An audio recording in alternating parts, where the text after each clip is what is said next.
não dá pra gente falar de um momento isolado sem olhar o contexto todo. Então você fala fruta no pós-treino.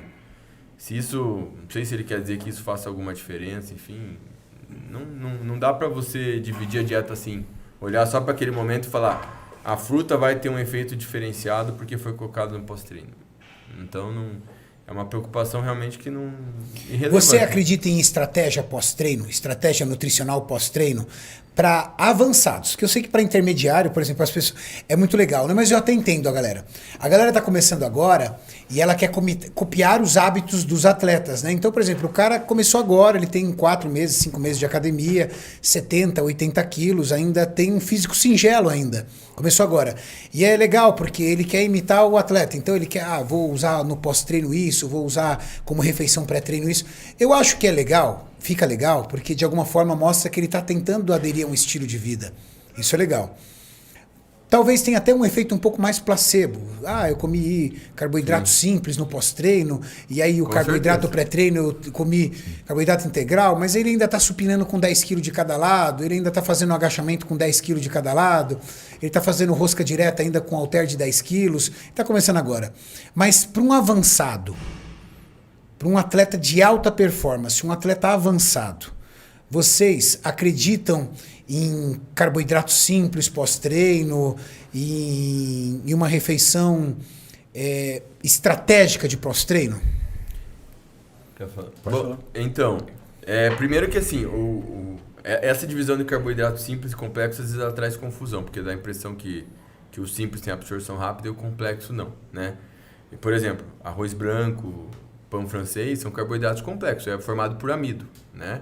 E eles têm absorção rápida, né? Já frutas são no geral formadas por carbos simples e nem por isso são problemáticas, né? Porque às vezes tem muita fibra, né? Exatamente.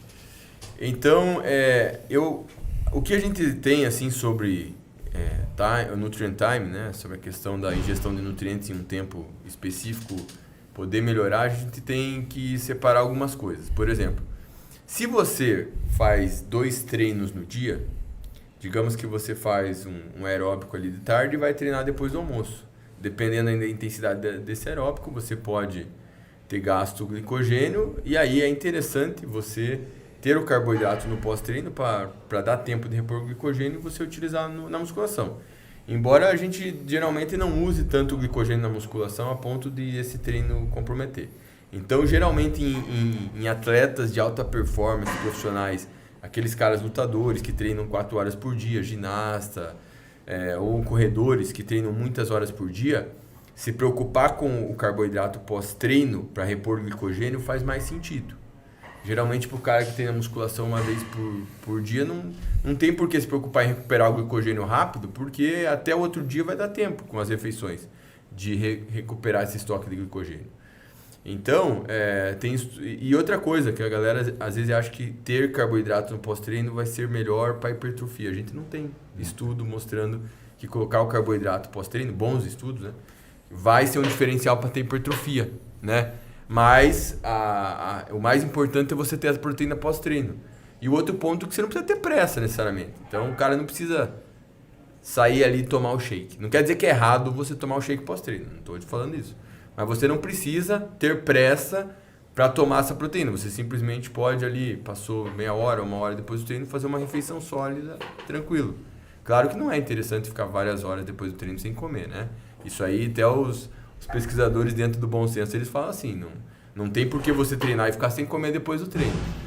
Mas a ideia de necessariamente você colocar doce no pós-treino ou colocar fruta e tal, isso é muito flexível, você pode colocar o que quiser. A galera hoje tem colocado doce às vezes no pós-treino e tal, porque pensa assim, é um ambiente metabólico mais favorável, você tem um aumento da sensibilidade à insulina, vai ter uma maior captação. E aí, na teoria, você jogar o doce ali, né, seria interessante. Mas não dá para dizer que necessariamente fazer isso vai ser melhor, sabe, Renato? Acaba ficando mais na especulação. Que evolui, né? Acaba ficando mais na especulação. Donato, você acredita que essas estratégias de refeição pré-treino, pós-treino, por menores que sejam, elas podem, de alguma forma, otimizar resultados? Por exemplo, eu vou fazer o uso de uma refeição Por exemplo, eu vou dar um exemplo. O Giga, por exemplo, meu amigo Fábio Giga, agora eu não sei porque ele está em outra dieta, outra preparação, mas na época ele preferia fazer uma refeição pré-treino de proteína e gordura para evitar aquela letargia que nele era muito acentuada quando ele ingeria carboidratos. Eu não sirvo. Se eu fizer uma refeição de proteína e gordura, e aí as minhas refeições são fracionadas em média de 3 em 3 horas, eu teria aí um gap de 6 horas de carbo. Cara, esquece, vai ser uma merda meu treino. Eu preciso de carboidrato, e aí eu tenho o hábito de colocar carboidrato e proteína. Eu preciso de carboidrato e proteína pré-treino. Quantas horas? 1 hora antes. 1 hora antes? E que carboidrato você usa? Aí eu já não me preocupo. Arroz e carne, por exemplo. Mas eu geralmente uso eu como muito limpo, né? Por exemplo, vocês viram aqui eu comendo?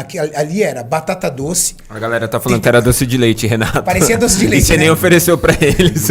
Batata doce triturada no mixer com 50 gramas de proteína na forma de whey protein. Mistura, fica uma delícia e simples. Sim. E prático, para comer num lugar aqui rápido, aqui, você viu, eu comi em 3 minutos, acabou. Eu como isso, arroz e frango, arroz e carne, alguma coisa desse tipo.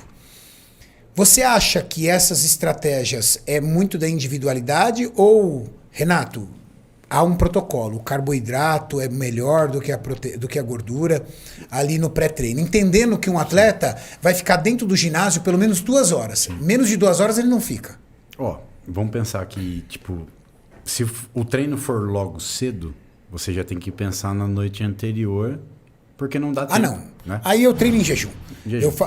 Eu, por exemplo, diariamente, quando eu consigo, eu adoro treinar em jejum. Sim.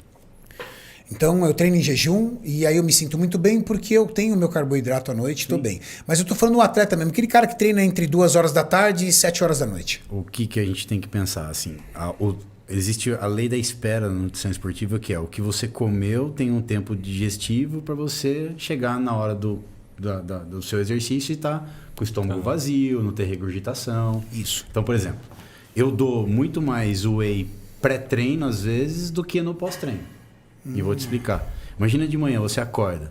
Você tem meia hora para ir para academia. Quem não está acostumado a fazer em jejum, o que a gente pode colocar? Whey com palatinose, líquido. Ou você pode bater uma banana com whey, um pouquinho de pasta de amendoim, líquido. Por quê? A velocidade de absorção é mais rápida por ser líquido. Só que depois você não precisa... faz isso. Você não precisa repetir o whey depois. Senta e come comida.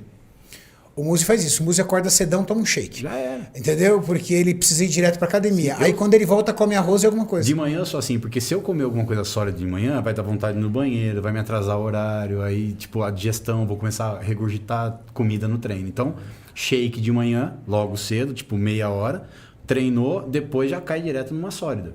Agora, não, Felipe, eu tenho 3 horas de digestão. Então você faz uma sólida, espera digerir, vai treinar, e a sua próxima você tem que saber, que hora você vai fazer ela. E aí a gente joga. Vai tomar um shake, vai esperar mais um pouco para comer, ou vai sentar direto. Por quê? É assim, é total, distribuição e velocidade, nessa ordem. Não entendi. Proteína. Proteína. Proteína. Total do dia. Segundo, distribuição. Como você vai fracionar? A ordem de importância. A ordem de importância. E terceiro é o nutrient timing. É o menos importante, né? O que é nutrient time? É o horário que você vai colocar uma proteína rápida ou lenta. Então a gente pensa no global primeiro, depois no pace, né, na distribuição, e aí eu vou pensar nesse nutrient timing. Porque vai ser rápido, não faz sentido você ficar preocupando com esse nutrient time se você está comendo pouca proteína na dieta, por exemplo. Você está pecando no mais importante, né? Entendi. Tem uma escala de valores. Claro, exatamente. E tem um detalhe, né, Renato? Acho que quando a gente fala do nutrient time, como o Felipe falou, né? O aspecto da distribuição ter uma importância muito grande. Porque quando você vai treinar, muitas vezes as pessoas acham que aquela refeição antes do treino é que vai ser responsável pela performance do treino. E, na verdade, o glicogênio muscular, você leva um certo tempo depois da refeição para que esse carboidrato vire glicogênio muscular. E no treino da musculação você vai usar glicogênio.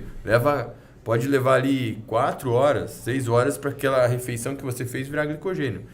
Então é por isso que no aspecto de performance, diretamente, essa refeição próxima do treino, ela pode não ser tão importante. Pode influenciar por outros motivos, né? Que nem você falou que o Giga lá ficava letárgico por tomar carboidrato, enfim.